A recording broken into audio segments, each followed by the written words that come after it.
Hi, welcome to the CurbVulture Vintage Reselling Podcast, where we talk about all things reselling, whether it's clothing, furniture, or whatever you're doing. We talk about social media, how to grow on Instagram. We talk about pricing. We talk about how to use technology to continue your reselling business.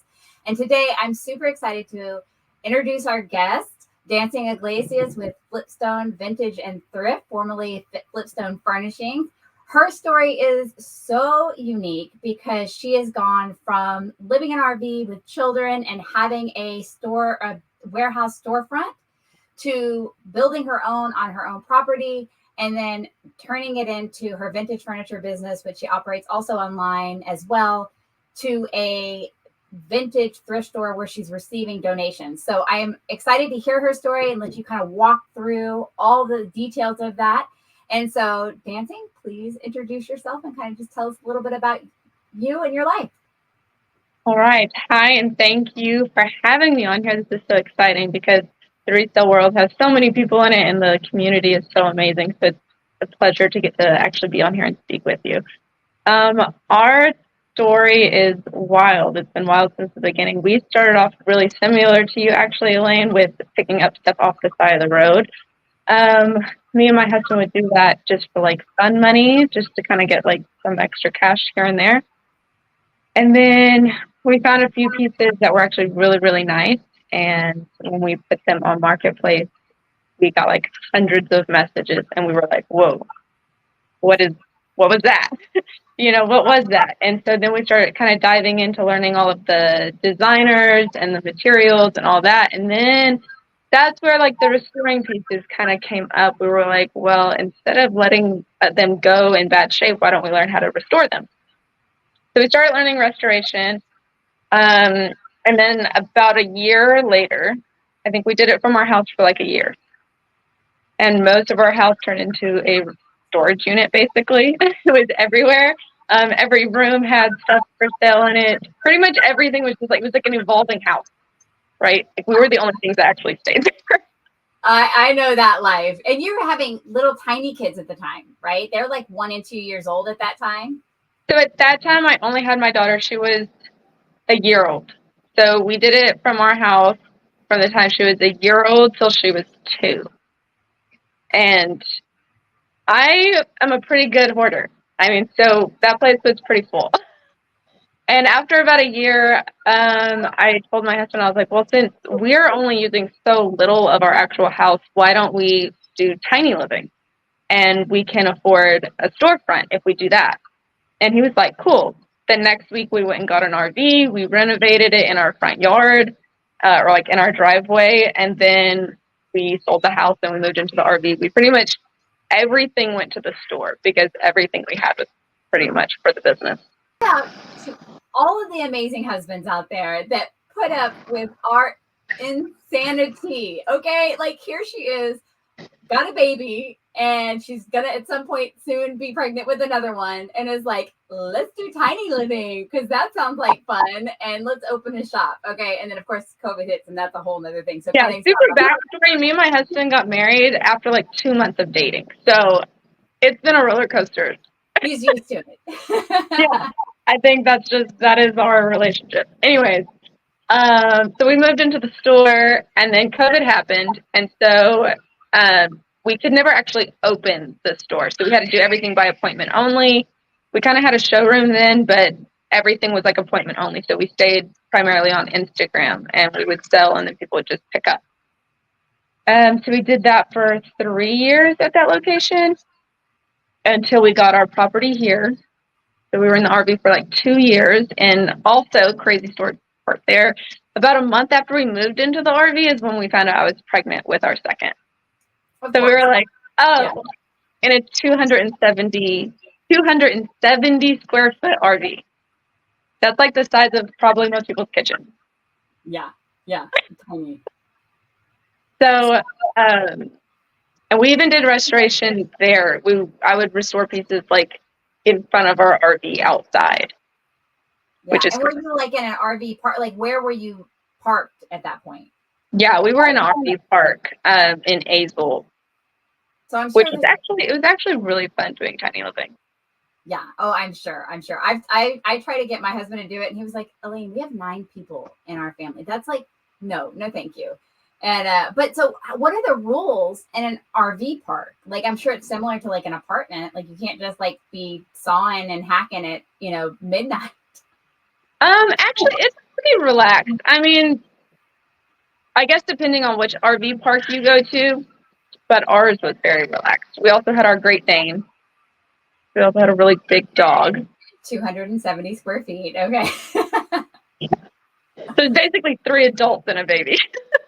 Oh my He's God. bigger than me. Again, proof that like you can do this anywhere. If where there's a will, there is an absolute way. If she can do it in 270 square feet, you can do it in your, 2,000 square foot house with a garage.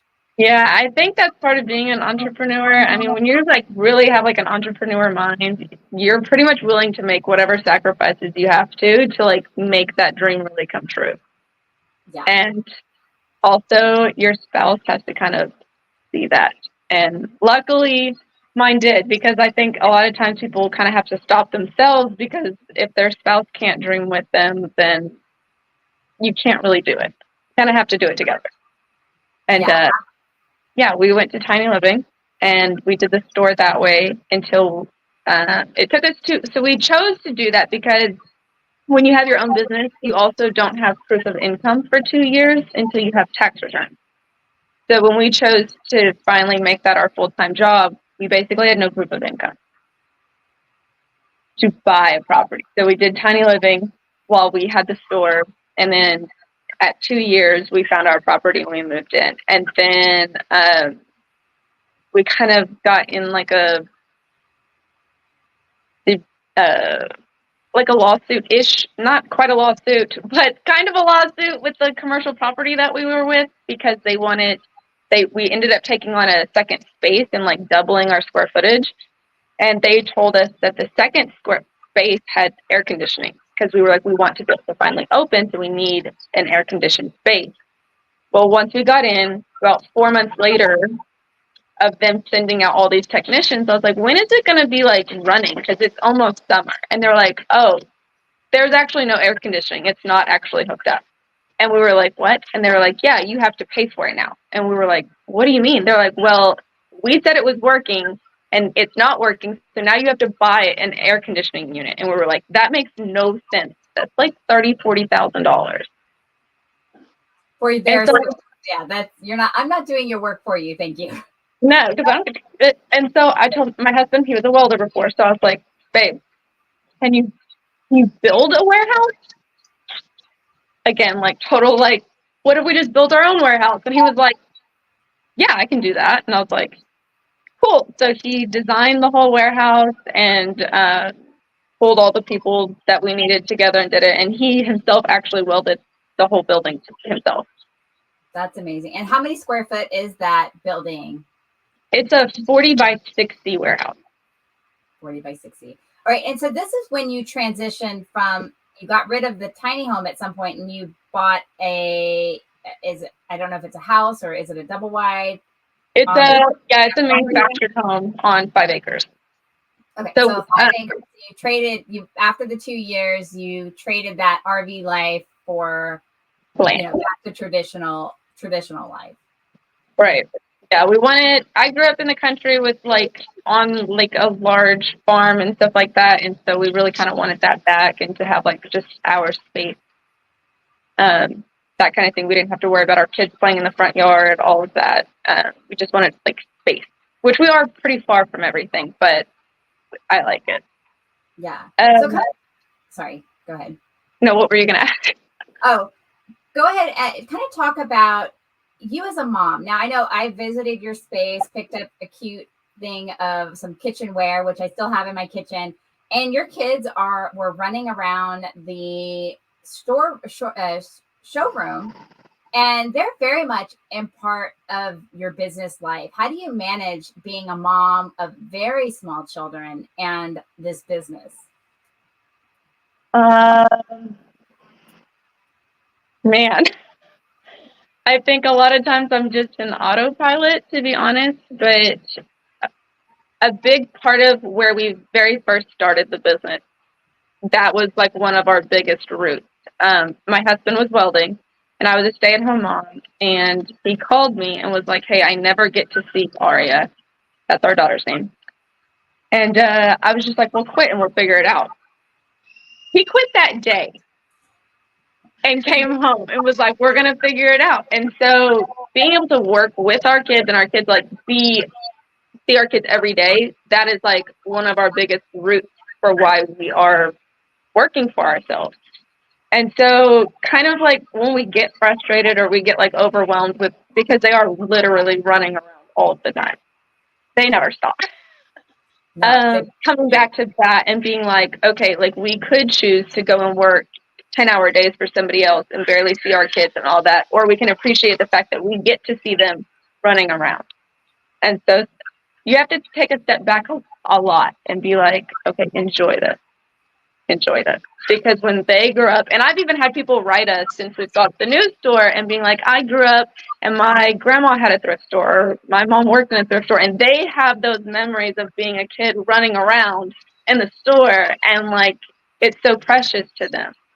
And so like taking a step and like seeing it through their perspective, like this is all my kids know. Yeah. Getting to run around and like they literally will go to like my mom's house and rearrange the furniture. And like rearrange the furniture in their room.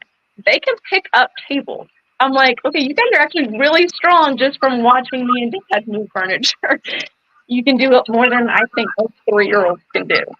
Yeah, I think that more is caught than taught. And I have myself seen that same thing happen in my family. I've got one that every time I walk in a room, it's rearranged. And then even my 6-year-old, like he is like, give me the camera. I want to take photos, and he'll do videos. And I have some Instagram reels where he's like doing the like pan and the swoop and stuff like that. And it's like, you don't realize having your children around. Yes, it is a sacrifice in and of itself, because you have to make sure you're patient and you're not getting frustrated. And they do mess things up and get in your way sometimes. But that you're instilling in them like a work ethic that they're never going to see you work at a traditional 9-to-5 job. They are literally watching every single thing you do, and they are growing because of it. And I mean, like you said, it is hard. And unfortunately for me, because the sheer number of children, like they're on the internet probably way too much. I probably yell way too much, but I mean, it just comes with the territory a little bit. And I've got, and just like when I started homeschooling, you realize as a small business owner who you really are deep down, and you try to get all those things out, that so you're not yelling and you're being more patient, and it creates you to be a better human. Okay, so you're at your space that's on your property, and then you kind of you weren't, you were doing that for a little bit, and you were showing in the reels, you were showing doing restoration and selling out of there, but yet something stirred in you, and you decided to kind of transition again to a thrift store. And so how did that come about? So even when we had our old store, when we would drive by like buildings that were for sale or for lease, like big buildings, like we've seen a Toys R Us that had been shut down, like abandoned buildings and stuff like that, I'd always be like, that's going to be my thrift store one day. And it was just kind of always just like a far off dream. Like, I wish I could have a thrift store, just because like the way that thrifting has evolved now, it's changed a lot than how it used to be when I was a kid, when we were kids. It's not quite the same. And so I'd always kind of make that joke. So it was just a really far off joke. It was definitely a joke at that time. And then we did the restoration and stuff here for like a year. And during that year, I went around to I haven't got to all of the thrift stores, but I have another Instagram where I do thrift store reviews. And so I go to them and kind of see how they were running. And I didn't like most of it. There's some good ones, but there was something missing. I was like, okay, you either have, vintage stores, like all curated store, which is awesome, but they're pricey. And then you would have a thrift store where there was just so much to look at, and it was the pricing was just crazy. And I was like, you can't go in and know that you're going to find something that you like. You could go to like 6 thrift stores and either not find anything or just find junk that's overpriced. And that kind of, I was like, that's not everywhere, because when we would travel, like when we go to other states, their thrift stores were full of really good stuff, and it was all pretty affordable. And I was like, okay, there's something missing in Fort Worth, DFW area. And so me and my sister kind of started talking about it, and she was like, well, what would you want if you had a thrift store? Because obviously it'd be different than the old store. And I was like, yeah, I was like, it'd be a lot different. I was like, one, I love flat rate pricing. I love people being able to know exactly what they're going to walk into. Like they know there's expectations and they know what to expect in the store, rather than let's just go randomly see what there might be. That was definitely one of them. And then we kind of like just started piecing it together, like as literally still as a joke. She was like, we're not going to do this, but like write it down. Get your thoughts on paper. And I was like, okay. So we did that. And then she was like, you want to go get coffee and like look at places for lease? And I was like, yeah. I didn't tell my husband. She didn't tell her fiance. We were like, we're just having like a girls' day, getting coffee and like looking at buildings that are for lease. And so we did that like 2 or 3 times, and then we came across the building on White Settlement Road, and we looked at each other and we were like, so we need to go and tell the guy. It is now a reality. We are going to do this. A really high chance that this is actually going to happen. And so I don't know if there's text messages, but we literally went home and we were like, we have to tell the guys.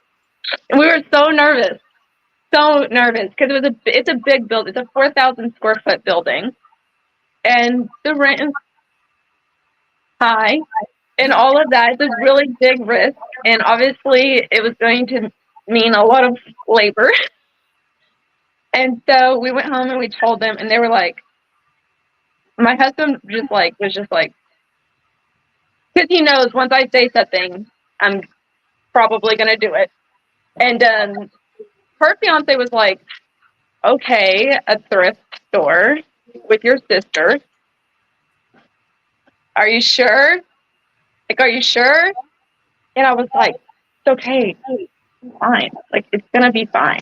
I got this. Trust me. Yeah.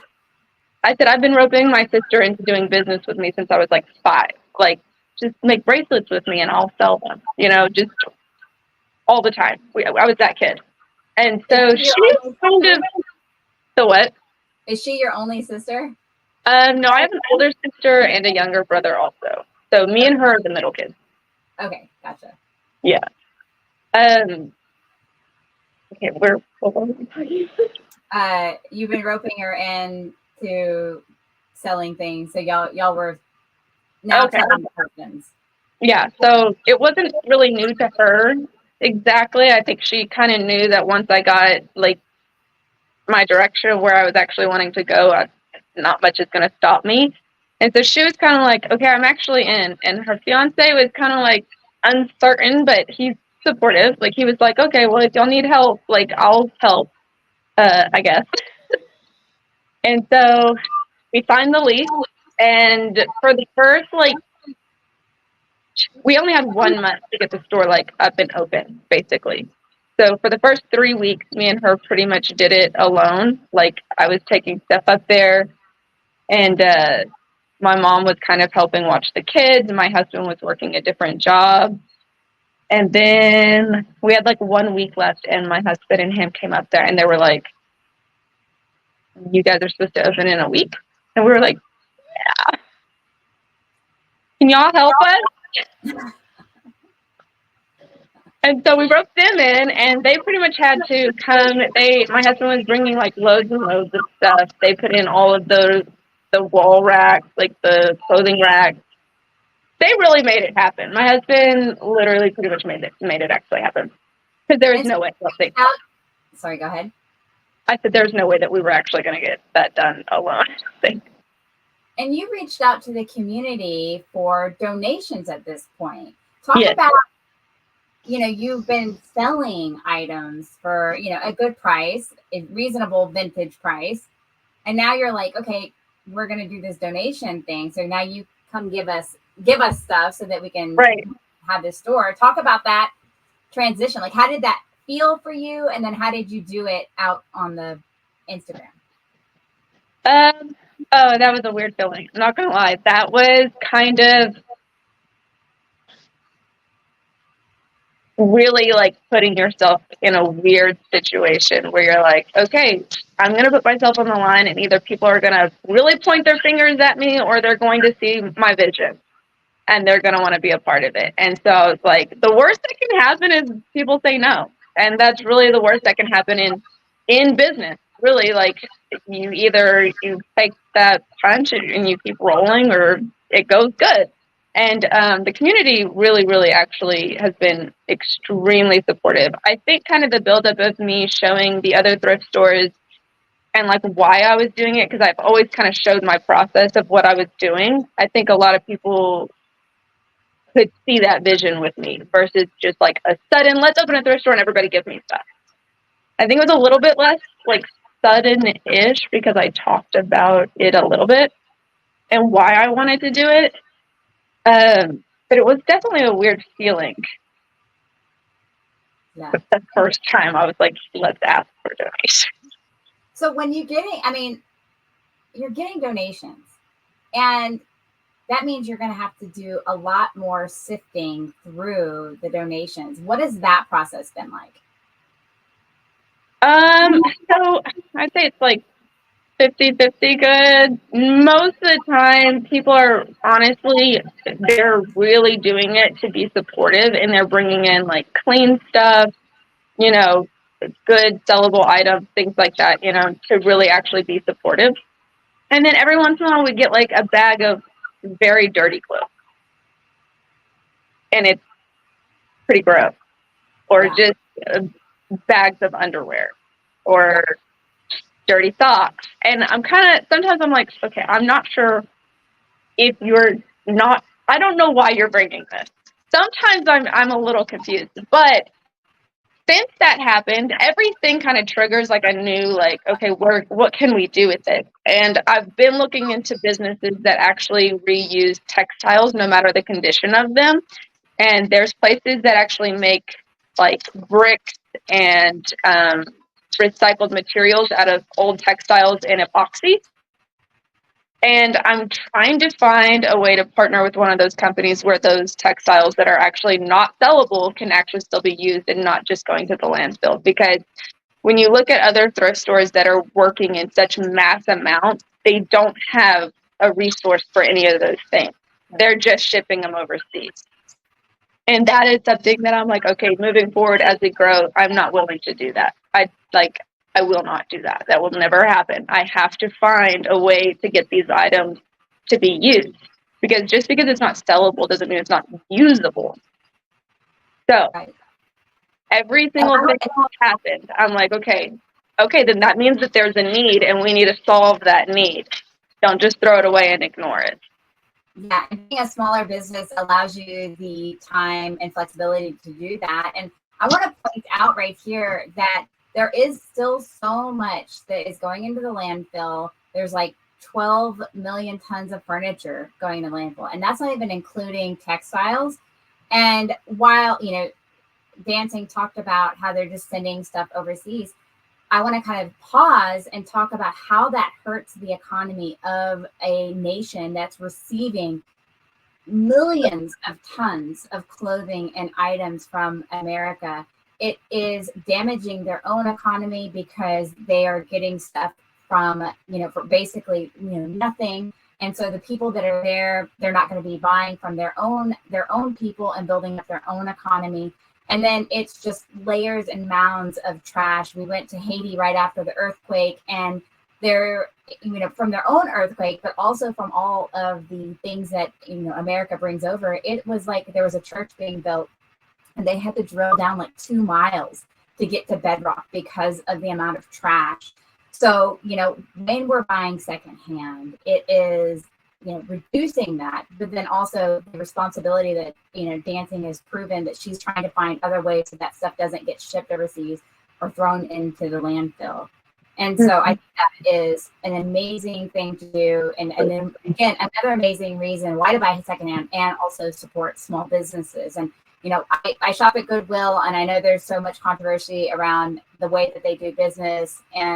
But it is hard because Goodwill, I mean, when you're dealing with trash or things that are unusable on that mass scale, it's, they're also trying to make a profit too, and maybe too much profit. I don't know, but it's a lot more complicated than just going, okay, we're gonna do something with this. Like they're getting so much all the time. I mean, heck, I just dropped off way too much. No, I totally get it, and I've actually made content about Goodwill, so that's something that I'm pretty passionate about, and I do make content about Goodwill, but every place has its place, So while they may not be the best at figuring out what to do with all the trash, they are the most convenient place to take things.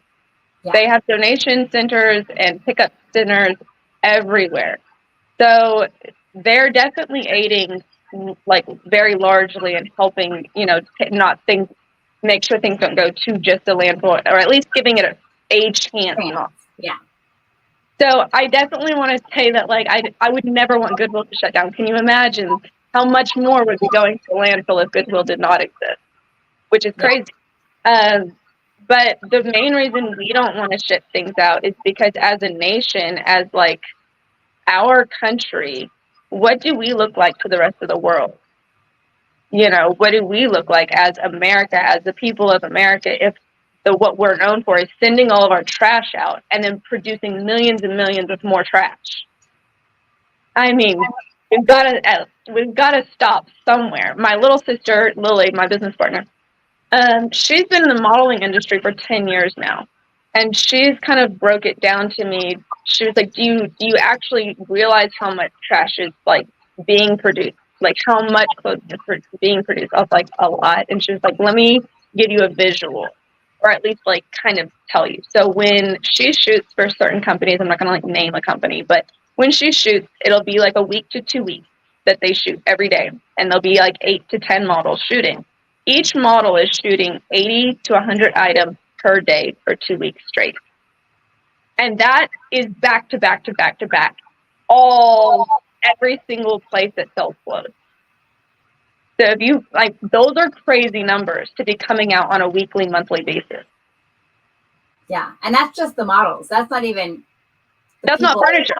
That's I mean, that's just clothing. So I mean, and they're pumping them out so fast.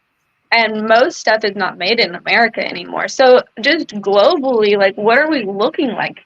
What do we want to be? And so that's a lot of where some of our stuff is coming from, where it's okay, what do we want to look like? What if we get to the point where we can have that big of a presence, what kind of impact do we want to make? And so we're on our baby steps right now, but we really have big plans to try to fight that as much as we can by using all of the people that grew those skills during COVID. Because so many people were out of jobs during COVID, and so many people like you and me learned a skill that was a dying trade. And there's so many people. Seamstress are coming back in. Tailoring clothes is coming back. Upholstery has been learned. Restoration has been learned. Lacquering has been come. So many people dove in and learned those trade skills.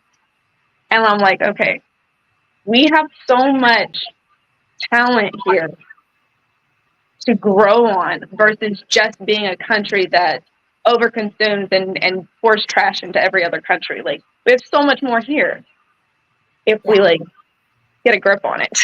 Yeah, absolutely. And I know sometimes it can feel like you're just a drop in the bucket, but if the ocean literally is made up of tiny drops, and if everybody pulls their little bit of weight, you can make a big change. And I think what you're saying is wonderful, and I love what your sister is, kind of her role in this whole thing and a different perspective. Talk about how you have the relationship had what are some of the challenges y'all face as sisters owning a business, and how has that been working with her outside of just the, talking about the environment and textiles?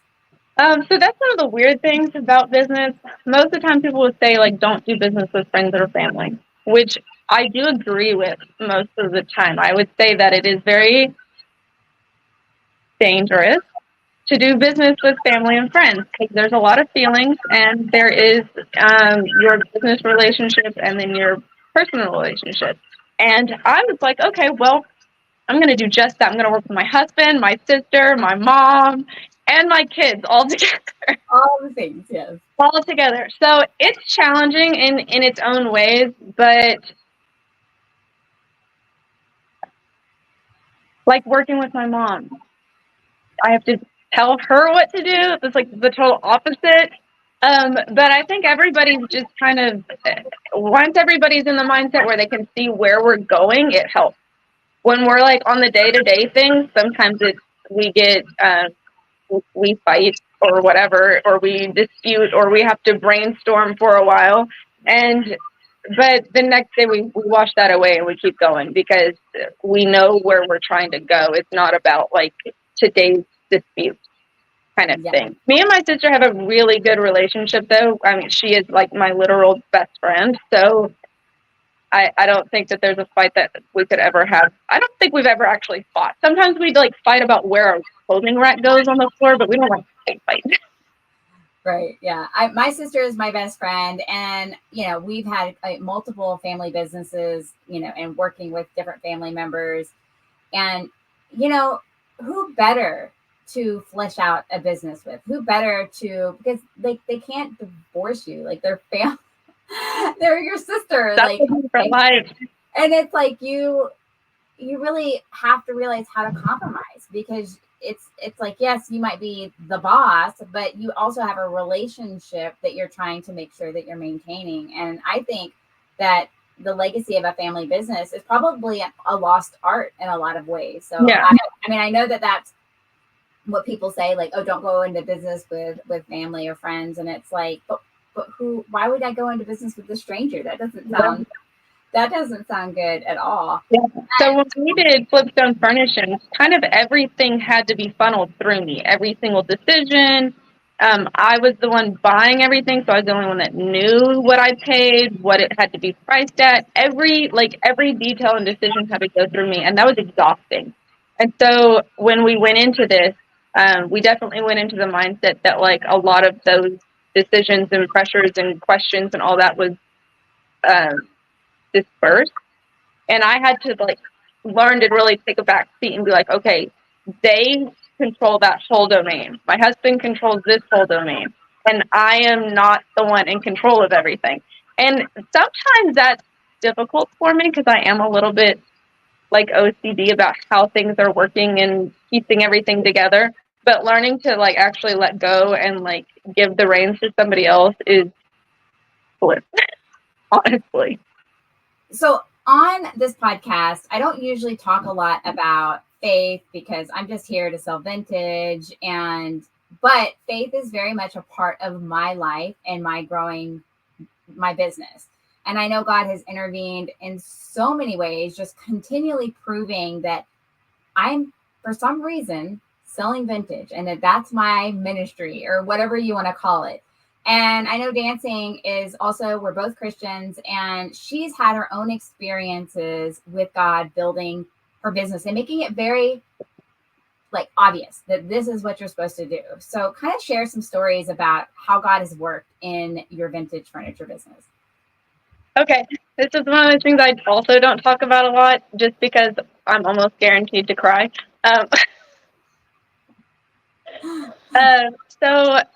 And this is it's such a weird story because me and my husband somewhat recently kind of found our faith, I would say. Like, I grew up knowing about the Creator kind of a little bit, but it was also a very taboo topic, being in a Native home, as you can imagine. And my husband grew up without parents, really crazy childhood, all that. And when we were in the RV park, actually, my husband was saved. And black and white difference. I mean, like completely 360. 180, whatever, however you say that. He was this way one day, drinking, smoking, all that stuff. The next day, a whole nother human. And so that kind of shook me because I was like, okay, well, when's that going to wear off? Because that's a lot to take in. I mean, he was literally a different person. It hasn't worn off. He is just a different person. And so that also kind of solidified it for me, where I was like, okay, like there's something stronger than just this idea that you go to heaven one day. Like there's something stronger that can happen to your life here while we're here. There's actual purpose in our lives. And I obviously didn't ever just want to be a vintage reseller. Like as a kid, I've always wanted to do business, but this was something that we were led. And even during that time where we were just kind of selling stuff from here, he was working a different job. We were joking about a thrift store, all that. We did a lot of praying and a lot of like asking for guidance and like, what do we do? And this is where I'm going to cry. Like I said, I have a hard time not being in control of everything in my life to make sure everything is going exactly the way that I need it to go so that I'm safe. Well, one day I was praying and I was like, all the feels, letting them out. And basically God told me, I will show you what it means to be strong. I didn't have a clue what that meant. Did not have a clue. That was before we signed the lease and all of that.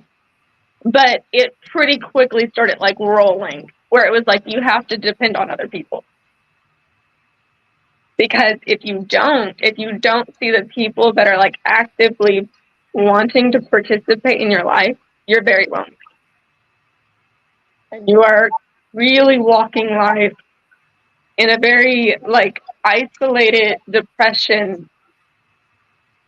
And that's not God wants for us. So from a personal standpoint, opening the thrift store, learning how to actually depend on my family and my husband, opened up the doors for me to be able to see that they were actually there for me. Further than that, I get to see how I am able to actually be there for other people.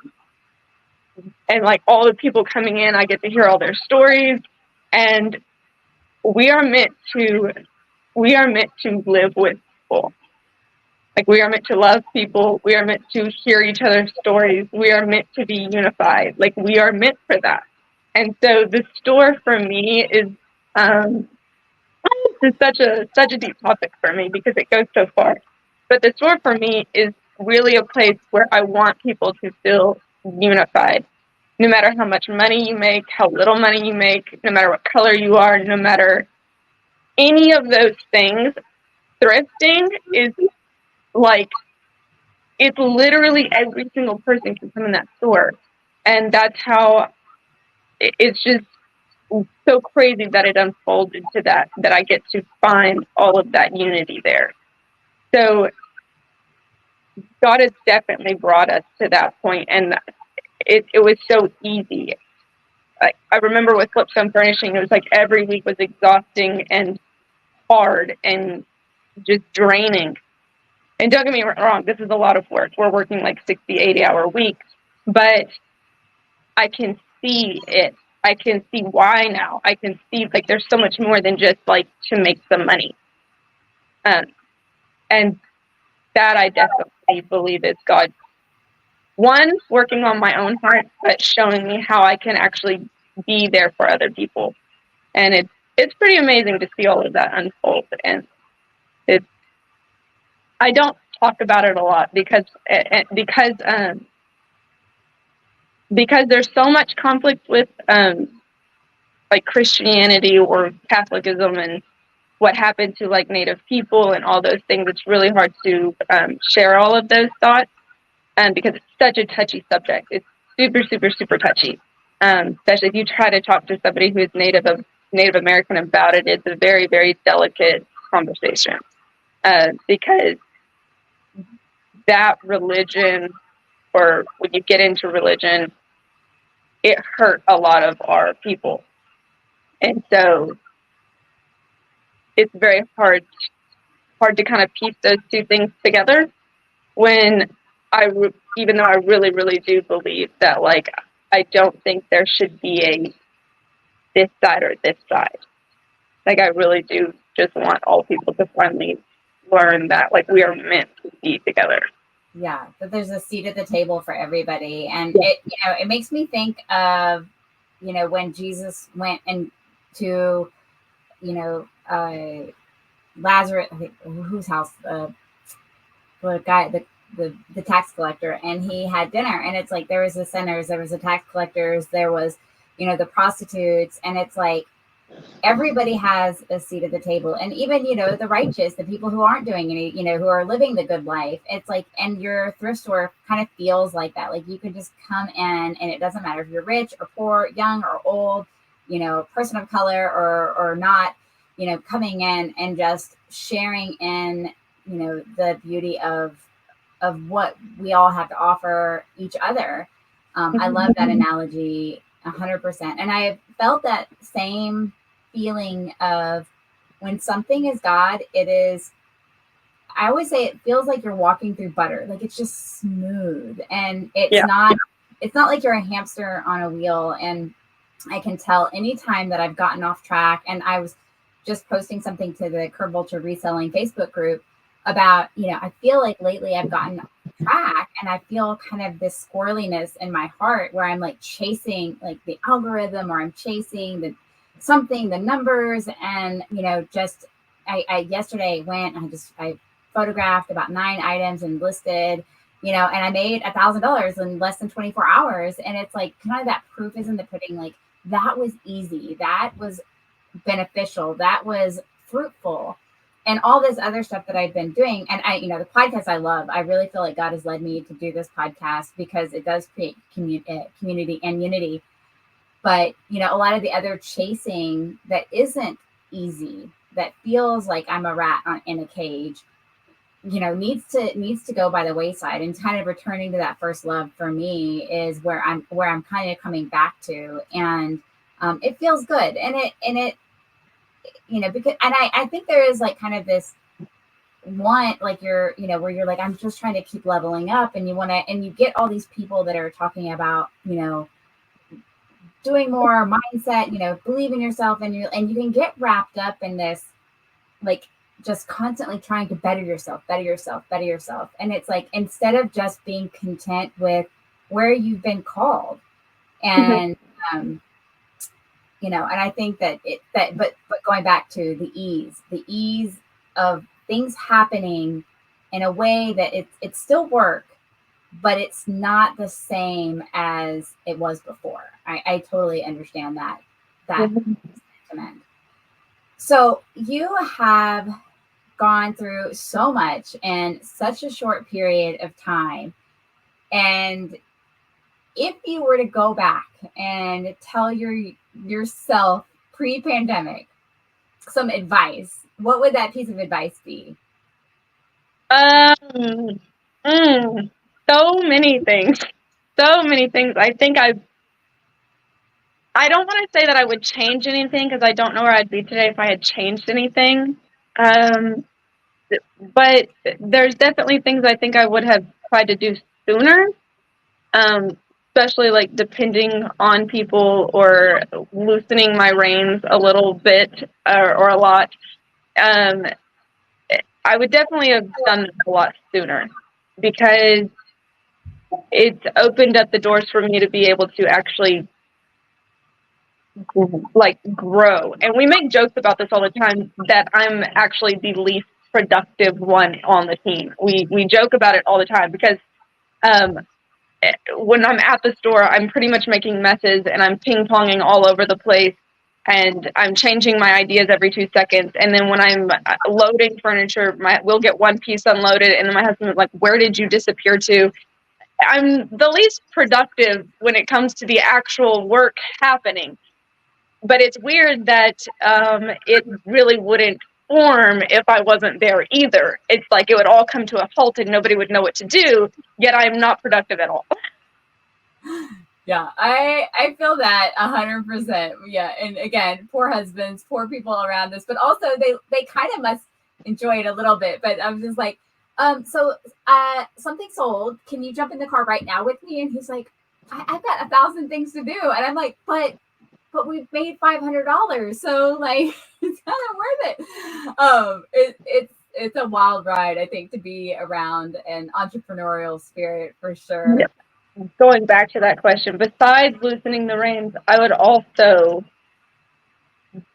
believe in what I was doing a lot more than just trying to make sure that we made enough money. Because so before, this is kind of one of those things, like before God was really leading it, when we were doing it alone, it was very, very, I would say it was very money driven, because it was so out of necessity. I mean, we were struggling for quite a bit of that time, having to make sure everything was paid, make sure, we had what we needed for our kids. And it was very like penny pinching time. And so it was all very money driven, and it was very stressful. And I think had we taken a step back and asked for that, like guidance, in an actual direction of where we're going versus like day to day just trying to get by, I think had we done that sooner, I don't know if this would have happened sooner. I like to believe that everything is done in the right time. But I wish I would have liked to do this 5 years ago. Yeah. No, and I can understand that. Like, just, I think when you are recognized, and I feel that completely, like the last probably year and a half or so, a lot of what I've done has been very money driven, and I've gotten off focus. And I felt that dis-ease in my spirit of just like, there's just something off. But I just kept, when you start sinking, it's almost like you start panicking and you're like just grabbing for anything. And as a business owner, you really have to realize that if it's not, and I don't mean like fun, if it's not fun, you need to take a step back. But if you're not finding joy, if it's not filling your cup, taking a step back and saying, what is not working? And even if everybody else is telling you this is what you need to be doing, it may not be what you need to be doing. It may be what they're supposed to be doing.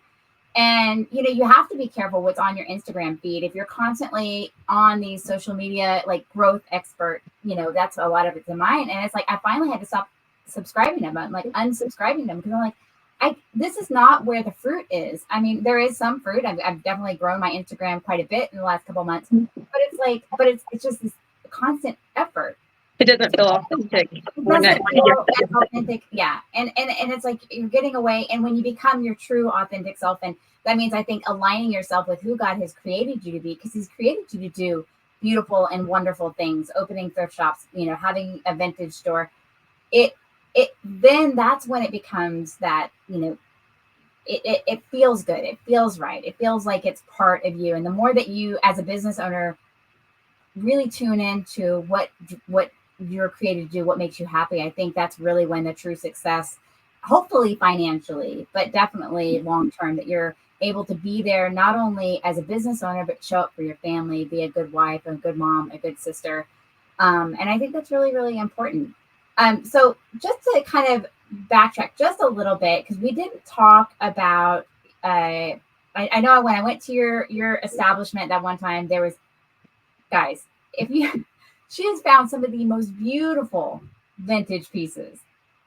And I'm assuming that you still have some of them, and you've kind of done, you've learned, I've seen on Instagram, as you've had the thrift store, you have all these items that you did source, and you've kind of changed the pricing structure. So kind of talk about how, like, it's almost like you have a hybrid of a thrift store, but then you still have this love for vintage things and refinishing and high-end, really beautiful high-end pieces. So that has been, I think, a weird thing for some people coming in, because there is some sticker shock on certain things. They're like, okay, what? Because we have basically 2 rooms in the store, where we have a vintage room and we have a thrift store. And part of that came from because I did source and all of that, but also the joy that people get and the nostalgic value of vintage I didn't want that to not be in the store. I mean, when you know from your own stories, when people get those pieces, there's like a real heart pull for them. It's not just necessity. Like, I just need a dresser. It's something different. So when we did that, I said, I still want to curate. I still want people to be able to walk in and be amazed with some of these things and be able to talk about their grandparents and talk about these old stories, because it does bring all that up. Even if they don't buy it, they get to remember those things. So we did separate the two, and we still curate for that room. And then on the thrift side, the clothing, I didn't want to have anybody trying to decide the value of clothing or anything like that. So we came up with the flat rate pricing where everything comes out at the same price.